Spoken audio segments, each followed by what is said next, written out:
What's up, crypto enthusiasts? Welcome back to another video. My name is Peter, and today we're going to be diving a little deeper on the Logan Paul scam as covered by Coffeezilla. So if you don't know who Coffeezilla is, he has risen in the ranks significantly for doing great investigative journalism, especially in cryptocurrency.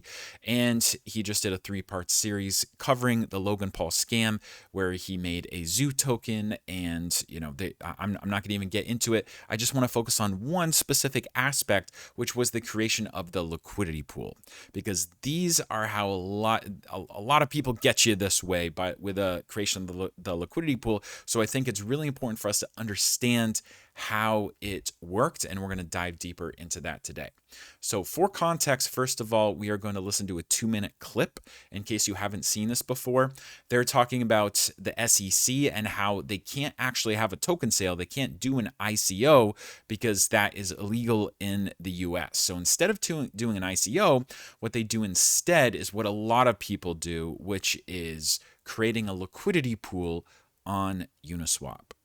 Do it. I have the SEC down, private and pre-sale. And honestly, it was quite the dilemma for this team who wanted money. Do a pre-sale, make millions, but you have these potential legal issues. Don't do it, you make less money. So Crypto King comes up with a middle solution. He says, if we can't sell, no pre-sale. We can still trade them in the liquidity pool. We can still trade them in the liquidity pool. So this is one way where people who are creating a new project create this pool of liquidity on Uniswap, and then they're the first people to get in. And because they're the first people to get in, they get super cheap tokens. Then they tell everybody else about the project, and then when everybody else buys, they can dump those cheap tokens on their head. This happens all the time. This is very, very, very common. So first of all, we need to understand how these liquidity pools on Uniswap work. So if you're not familiar with Uniswap, it's definitely something to look into, because the Uniswap technology, or the technology of decentralized exchanges, revolutionized the way exchanges work. And these decentralized exchanges are liquidity pools. They're two assets. So usually Ethereum is one asset, or a stable coin, and then a token. So in this case, Zoo token and Ethereum, for instance. And the formula used to determine payouts is the constant product formula here, where K represents the output of the product. So what this means is, X and Y would be the different pools of tokens. Remember, Uniswap is a liquidity pool. They have a bunch of liquidity pools. That's 50% value of one token and then 50% value of another token.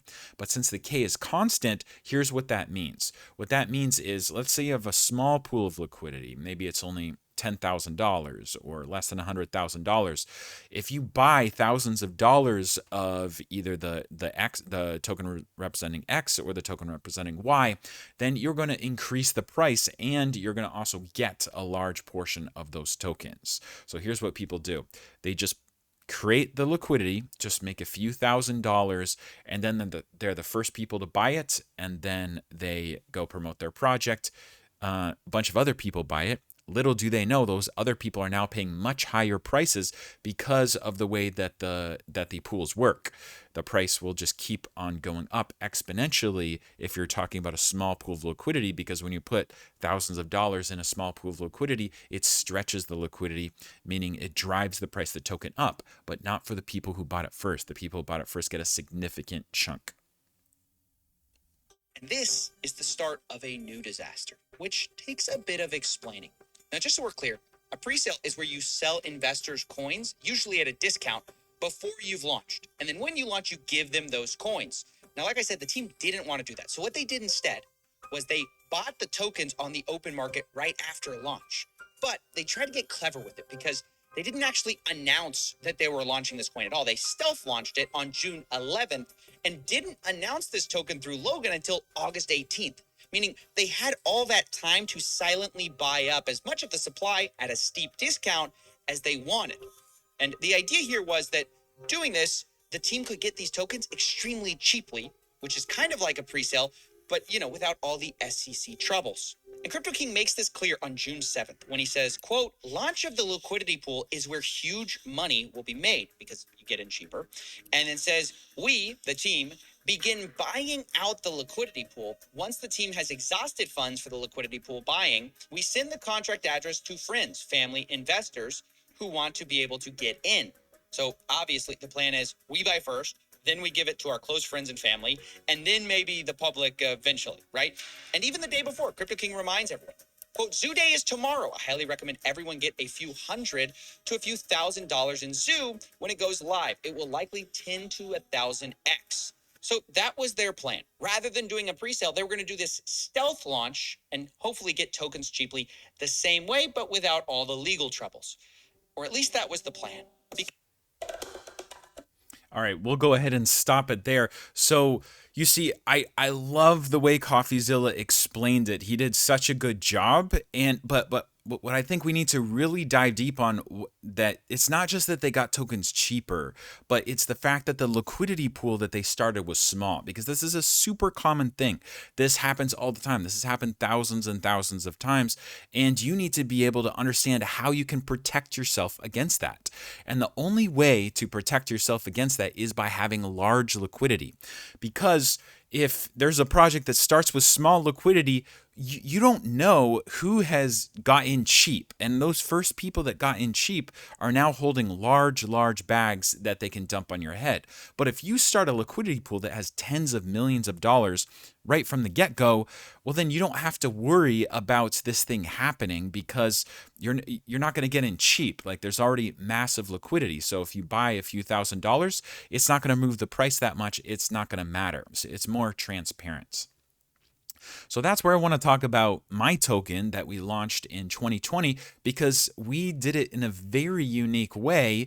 And it was a massive liquidity pool when it launched. So if you go down to the bottom of our website, wisetoken.net, go to Liquidity Transformer, you can see that the way we did it was we auctioned off 1% of the supply for 50 days until it was all done. And you can see that by the end, we had almost 3,000 people participating and tons of ether going in. We raised a total of 57,900 ether, and then we used the other 50% of tokens to pair with this ether to create the Uniswap liquidity pool, which you can see on our website. If you go to Want Proof, you can go ahead and look at it right here. So here is our pool. And then if you go to pairs, you can see that we are currently #1 on Uniswap, the largest pool on Uniswap, Wise Ethereum. And so when we launched, we had this massive liquidity, and this was all done through a smart contract, so that people knew when this liquidity was created, there was nobody getting in at really cheap prices. Now, if we instead only launch this pool with like $10,000 in it, and then me and my buddies and the people on my team and my close friends all bought a couple $1,000s worth, we would have gotten the lion's share, like, 50-60%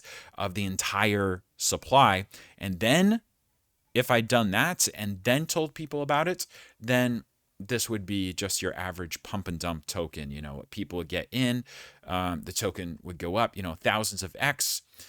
We that have the big bags can now dump on people's heads, and that's your pump and dump that's happened thousands and thousands of times on Binance Smart Chain and even Ethereum. But no, we did it the right way, and the right way is, first of all, telling everybody about it, so everybody had a chance to invest in the token sale over 50 days, very ample period. And we had almost 10,000 people participating, and then we created massive liquidity. And that is why here we are 2 years later, and we are now the biggest pool on Uniswap.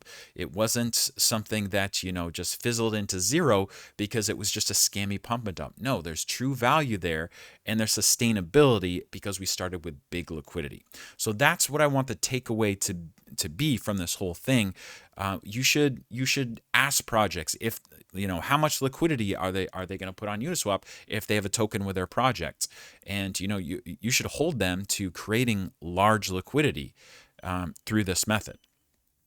All right, so that's going to wrap it up for this video, guys. Thank you so much. Oh, one quick thing, So our liquidity, it's not only massive liquidity, but it's also massive locked liquidity. As you can see right here, the other point for want proof is that all the like the ownership of that liquidity is sitting in a burn address. It's locked forever. So that doesn't mean you can't trade it. You can trade it right here, and you can trade, you know, Wise into Ethereum or Ethereum into Wise, but the liquidity pool can never be rocked. So this is the correct way to do things, and Coffeezilla did a great job putting a finger on the problem. So that's it, guys. Thank you so much for watching this video. If you enjoyed it, don't forget to hit that like button and subscribe, and I will see you in the next video.